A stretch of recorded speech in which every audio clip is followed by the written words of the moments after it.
outra coisa interessante que esse motorista dizia, como é que você vê o Milei? Eu vejo o Milei como uma espécie de Zelensky da Ucrânia. Como? Não, alguém que chega com ideias muito diferentes. Por que o Zelensky não chegou com a ideia de combater a corrupção, né? Por isso que ele foi eleito, alguém antissistema. Então, o cara está certo em identificar, o motorista está certo em identificar, nesse sentido, o Zelensky com o Milei, né?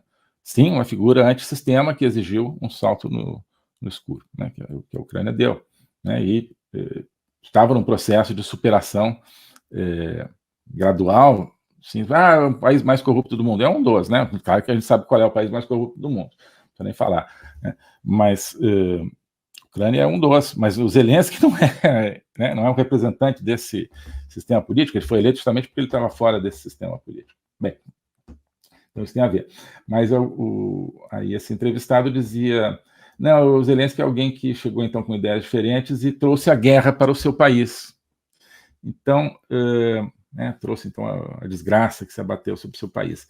É um pensamento também de quem... É um pensamento de medo, né? É um pensamento de quem tem a sua musculatura psicossocial, como eu dizia, completamente atrofiada. Porque você achar que Zelensky, alguém que chega para combater um sistema corrupto, né? Um sistema corrupto que era ligado e é ligado à Rússia, né? Então, a Rússia é que alimenta a corrupção na Ucrânia desde o tempo da União Soviética.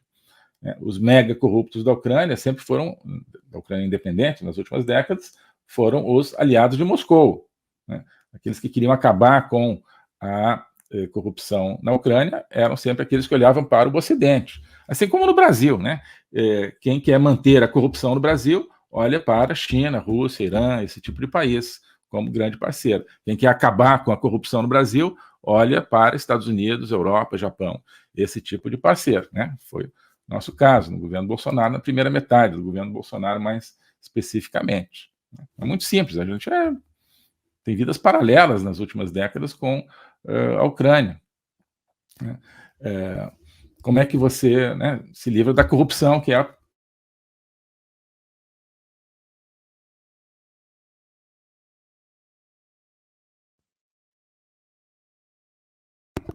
Agora que eu entendi o que estava acontecendo com o microfone. Quando eu baixo aqui o braço, ele corta o fio. Então, Brasil e Ucrânia, vidas paralelas. Então, você quer acabar com a corrupção. Como é que você acaba com a corrupção? Um dos principais elementos é você cortar os laços do seu sistema corrupto interno com quem o alimenta lá fora. Então, no caso da Ucrânia, a Rússia, a máfia russa, né, em torno de Putin. No caso do Brasil, China, Rússia, Irã, sobretudo China, quem alimenta a corrupção no Brasil de fora, né? E o globalismo aí de Great Reset, de Nações Unidas, também alimenta. Então, não, vamos atrás dos parceiros que nos ajudarão a superar a corrupção. Estados Unidos, Europa, OCDE, né? Você vê a importância que tinha o nosso projeto de entrada para o OCDE, colocamos muita prioridade nisso, estávamos conseguindo no governo Bolsonaro, né? Deixei tudo preparado, depois o convite para que o Brasil começasse as negociações veio alguns meses depois que eu saí, né? Mas o plantio, né, foi feito, né, na minha gestão, junto com a economia, claro, Paulo Guedes, obviamente, né? Mas o Itamaraty sempre foi contra, né? Qualquer aproximação do Brasil com o CDE, por quê? Porque o Itamaraty era aquele Itamaraty de Lula, aquele Itamaraty anterior que queria ajudar a preservar o policy space, ajudar a preservar o espaço para o governo continuar roubando, né? Então, entrar para o CDE é péssimo para o não é nem policy space, né? Seria o stealing space, né? O espaço para roubar.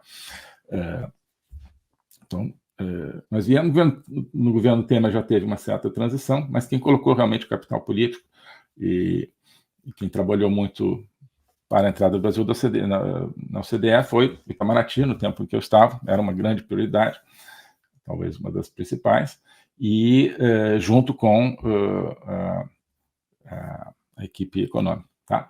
De acordo, de certa forma, o Itamaraty é parte, por causa da questão comercial, por causa dessa relação com a OCDE. Agora, vocês veem, não sei se acompanharam aí, uma notícia de que o Comitê Anticorrupção da OCDE está preocupadíssimo com decisões recentes da justiça brasileira, especificamente com a anulação das provas da Lava Jato. Falando, o Brasil deixou de combater a corrupção, né? Então, qualquer aproximação do Brasil com a OCDE está muito complicada agora. E a gente acha que o governo brasileiro está preocupado com coisa nenhuma. Estou dizendo eu agora, né? Está achando ótimo. O governo brasileiro atual quer se distanciar da OCDE, porque a OCDE tem dois aspectos principais, né? A Organização para a Cooperação e Desenvolvimento Econômico. O que a OCDE faz? A OCDE não é um acordo comercial, não é um acordo de harmonização, digamos, de normativas, não tem uma normativa padrão. Mas a OCDE é o seguinte, ele é um modelo de boas práticas. Então, os países com economias de mercado chegam lá e, assim, ó, política de tecnologia para energia solar, digamos assim, né? O que a Dinamarca está fazendo, né? O que o Japão está fazendo, o que o México está fazendo, o que o Reino Unido está fazendo. O que está dando certo, quais são os problemas, o que cada caso nos ensina. É um trabalho extremamente técnico, extremamente útil, né?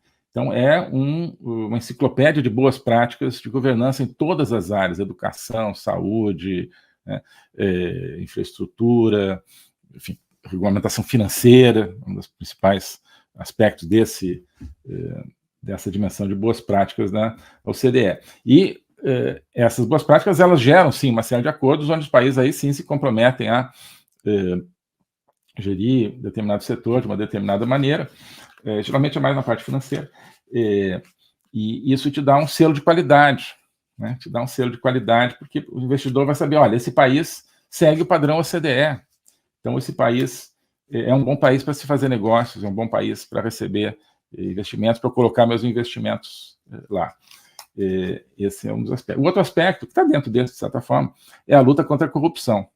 Então, a OCDE, ela coloca para os países membros uma série de requisitos, os países vão não só aderindo, mas acompanhando como é que é a implementação disso. Então, ó, as companhias multinacionais de determinado país não devem investir num outro onde existe uma alta prática de corrupção, né, onde, cada vez que tem um investimento, as autoridades daquele país tentam extorquir dinheiro do investidor,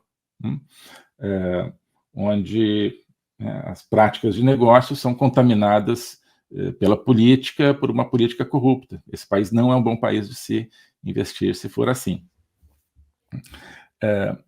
Então, tem uma influência imensa você ser membro da OCDE, porque você se coloca e fala, olha, eu sou um país que não tem corrupção, você pode investir aqui, tem menos, né? Sempre vai ter um pouco, mas, obviamente, só você olhar, os países membros da OCDE têm uma taxa média de corrupção infinitamente menor do que os países que não são membros. Então, se o Brasil entrasse, seria uma grande arma contra a corrupção no Brasil. A OCDE, né, está se distanciando, para você ver. Bom, mas enfim, então, isso para dizer que houve uma mudança imensa em termos de atitude, né, no Brasil num determinado momento, né, que foi o que nos permitiu essa aproximação muito grande com a OCDE, que agora está sendo revertida. E a Ucrânia, então estava falando de Ucrânia, né, enfim, não propriamente a OCDE, mas se aproximou então da União Europeia como a referência para se tornar um país menos corrupto, né? Então, na Ucrânia, quem gosta de corrupção é pró-russo, quem não gosta de corrupção é pró-União Europeia. Então, não tem nada de atlanticismo, de eurasianismo, não. Acho que o fundamental é isso aí. Então, e no Brasil? Quem gosta de corrupção gosta da China. Quem não gosta de corrupção gosta de Ocidente, né? Também não tem nada de atlanticismo nem de eurasianismo, né? Então, se você quer chamar de atlanticismo, não gostar de corrupção, então é um aspecto do atlanticismo, né? Bem, então é interessante e triste que alguém veja que Zelensky, ele é que chamou a guerra para a Ucrânia ao enfrentar um esquema corrupto, né, que tem um poderosíssimo aliado do lado dele, que é a Rússia. Então, é como se realmente o Brasil, né, aprofundasse a sua luta contra a corrupção, que, claro, não vai acontecer nesse governo, mas fizesse isso, e a China colocasse pressão contra, colocasse pressão a favor da corrupção, que foi o que aconteceu, né, no Brasil, 2019, 2020, 2021, né, e, em grande parte, eu tive que sair do governo por causa disso, porque estávamos fazendo uma política externa anticorrupção. Né? E a China não gosta, porque a China domina economicamente o Brasil através da corrupção. A China não domina economicamente o Brasil, né, pela qualidade de seus produtos, pela sua capacidade maior de fazer negócio do que os americanos ou do que os europeus, né, pelo tamanho do seu mercado. Não, a China domina cada vez mais economicamente o Brasil, porque a China molha a mão do político brasileiro. As companhias americanas, europeias, japonesas, não molham a mão do político brasileiro. Por quê? Porque são membros da OCDE, tá certo? Então, não podem molhar a mão do político brasileiro. Basicamente é isso. Tá certo? Então, enfim, mas a imagem que se tem é uma imagem, portanto, que nasce do medo, que nasce da sensação de que não se pode fazer nada, e se a gente tentar fazer alguma coisa, vai ficar pior. Tá vendo? Zelensky tentou fazer alguma coisa e foi lá a Rússia e atacou.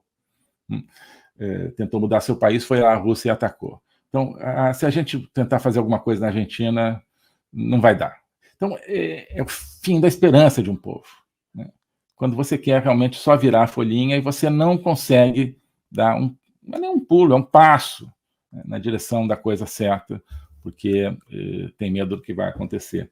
O globalismo existe, é uma coisa concreta. Ele é composto pelo Great Reset, do Fórum Econômico Mundial, pelo projeto hegemônico da China, pelo programa de manipulação e conquista da América do Sul pelo Foro de São Paulo e outros elementos. E esses elementos, eles atuam uns em benefício dos outros, sempre, principalmente através do controle da linguagem, porque o controle da linguagem é o controle do nosso pensamento. Então nós estamos tendo o nosso pensamento reprogramado, e essa reprogramação vai contra a nossa liberdade, vai contra a essência do ser humano. Isso é o globalismo. Com base nesse estudo, nessa experiência, é que eu criei o curso de Logopolítica.